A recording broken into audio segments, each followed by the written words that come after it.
Chapter 18. It would be difficult to give you all the details of our new life. It was made up of a series of little childish events, charming for us but insignificant to anyone else. You know what it is to be in love with a woman. You know how it cuts short the days, and with what loving listlessness one drifts into the morrow. You know that forgetfulness of everything which comes of a violent, confident, reciprocated love. Every being who is not the beloved one seems a useless being in creation. One regrets having cast scraps of one's heart to other women, and one cannot believe in the possibility of ever pressing another hand than that which one holds between one's hands. The mind admits neither work nor remembrance, nothing, in short, which can distract it from the one thought in which it is ceaselessly absorbed. Every day, one discovers in one's mistress a new charm and unknown delights. Existence itself is but the unceasing accomplishment of an unchanging desire. The soul is but the vestal charged to feed the sacred fire of love. We often went at night time to sit in the little wood above the house. There we listened to the cheerful harmonies of evening, both of us thinking of the coming hours which should leave us to one another till the dawn of day. At other times, we did not get up all day. We did not even let the sunlight enter our room. The curtains were hermetically closed, and for a moment the external world did not exist for us. Nanine alone had the right to open our door, but only to bring in our meals, and even these we took without getting up, interrupting them with laughter and gaiety. To that succeeded a brief sleep, for, disappearing into the depths of our love, we were like two divers who only come to the surface to take breath. Nevertheless, I surprised moments of sadness, even tears, in Marguerite. I asked her the cause of her trouble, and she answered, "Our love is not like other loves, my amant. You love me as if I had never belonged to another, and I tremble lest later on, repenting of your love and accusing me of my past, you should let me fall back into that life from which you have taken me. I think that now that I have tasted of another life, I should die if I went back to the old one. Tell me that you will never leave me." "I swear it." At these words she looked at me as if to read in my eyes whether my oath was sincere, then flung herself into my arms, and, hiding her head in my bosom, said to me, "You don't know how much I love you." One evening, seated on the balcony outside the window, we looked at the moon, which seemed to rise with difficulty out of its bed of clouds, and we listened to the wind violently rustling the trees. We held each other's hands, and for a whole quarter of an hour we had not spoken, when Marguerite said to me, "Winter is at hand. Would you like for us to go abroad?" "Where?" "To Italy." "You are tired of here?" "I am afraid of the winter. I am particularly afraid of your return to Paris." "Why?" "For many reasons." And she went on abruptly, without giving me her reasons for fears. "Will you go abroad? I will sell all that I have. We will go and live there, and there will be nothing left of what I was. No one will know who I am. Will you?" "By all means. If you like, Marguerite, let us travel," I said.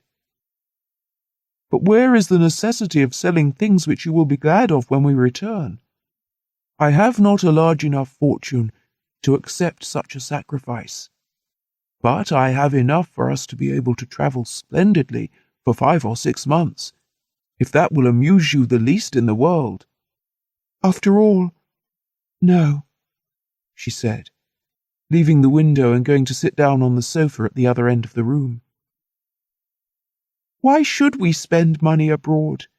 I cost you enough already here. You reproach me, Marguerite. It isn't generous. Forgive me, my friend, she said, giving me her hand. This thunder weather gets on my nerves. I do not say what I intend to say.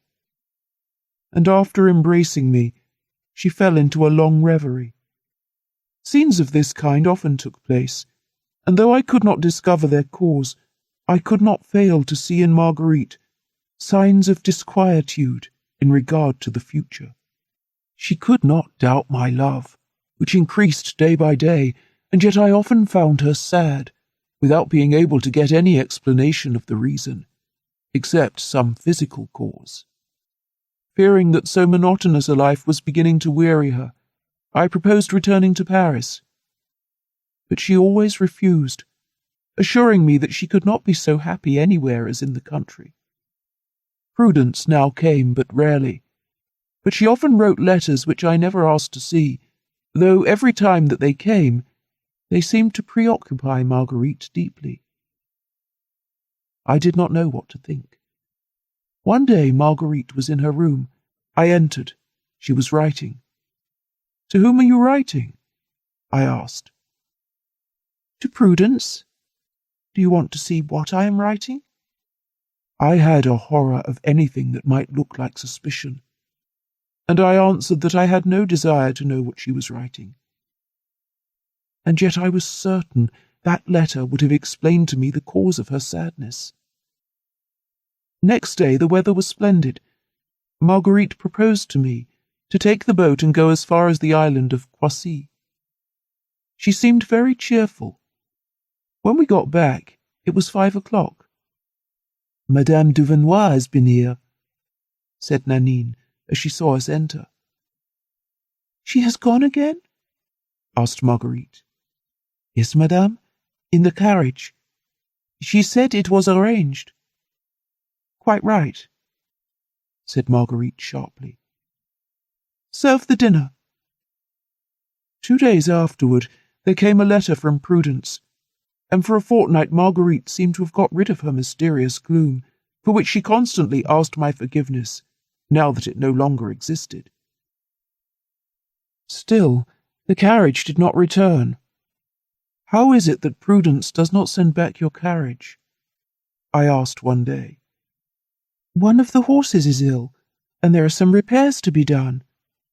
It is better to have that done while we are here and don't need a carriage than to wait till we get back to Paris. Prudence came 2 days afterward, and confirmed what Marguerite had said. The two women went for a walk in the garden, and when I joined them, they changed the conversation. That night, as she was going, Prudence complained of the cold and asked Marguerite to lend her a shawl. So a month passed, and all the time Marguerite was more joyous and more affectionate than she ever had been. Nevertheless, the carriage did not return. The shawl had not been sent back, and I began to be anxious in spite of myself. And as I knew in which drawer Marguerite put Prudence's letters, I took advantage of a moment when she was at the other end of the garden, went to the drawer, and tried to open it. In vain, for it was locked. When I opened the drawer in which the trinkets and diamonds were usually kept, these opened without resistance. But the jewel cases had disappeared, along with their contents, no doubt. A sharp fear penetrated my heart. I might indeed ask Marguerite for the truth in regard to these disappearances, but it was certain that she would not confess it. My good Marguerite, I said to her, I am going to ask your permission to go to Paris. They do not know my address, and I expect there are letters from my father waiting for me. I have no doubt he is concerned. I ought to answer him. Go, my friend, she said, but be back early. I went straight to Prudence. Come, said I, without beating about the bush. Tell me frankly, where are Marguerite's horses? Sold. The shawl? Sold. The diamonds? Pawned. And who has sold and pawned them? I. Why did you not tell me? Because Marguerite made me promise not to. And why did you not ask me for money? Because she wouldn't let me. And where has this money gone? In payments. Is she much in debt? 30,000 francs or thereabouts. Ah, my dear fellow, didn't I tell you? You wouldn't believe me. Now you are convinced. The upholsterer whom the Duke had agreed to settle with was shown out of the house when he presented himself, and the Duke wrote next day to say that he would answer for nothing in regard to Mademoiselle Gautier. This man wanted his money. He was given part payment out of the few thousand francs that I got from you. Then some kind souls warned him that his debtor had been abandoned by the Duke and was living with a penniless young man. The other creditors were told the same. They asked for their money and seized some of the goods. Marguerite wanted to sell everything, but it was too late, and besides, I should have opposed it. But it was necessary to pay, and in order not to ask you for money, she sold her horses and her shawls and pawned her jewels. Would you like to see the receipts and the pawn tickets? And Prudence opened the drawer and showed me the papers. Ah, you think, she continued with the insistence of a woman who can say, I was right after all. Ah, you think it is enough to be in love, and to go into the country and lead a dreamy pastoral life. No, my friend, no. By the side of that ideal life there is a material life, and the purest resolutions are held to earth by threads, which seem slight enough, but which are of iron not easily to be broken. If Marguerite has not been unfaithful to you 20 times, it is because she has an exceptional nature. It is not my fault for not advising her to, for I couldn't bear to see the poor girl stripping herself of everything. She wouldn't. She replied that she loved you, and she wouldn't be unfaithful to you for anything in the world. All that is very pretty, very poetical. But one can't pay one's creditors in that coin, and now she can't free herself from debt, unless she can raise 30,000 francs. All right. I will provide that amount.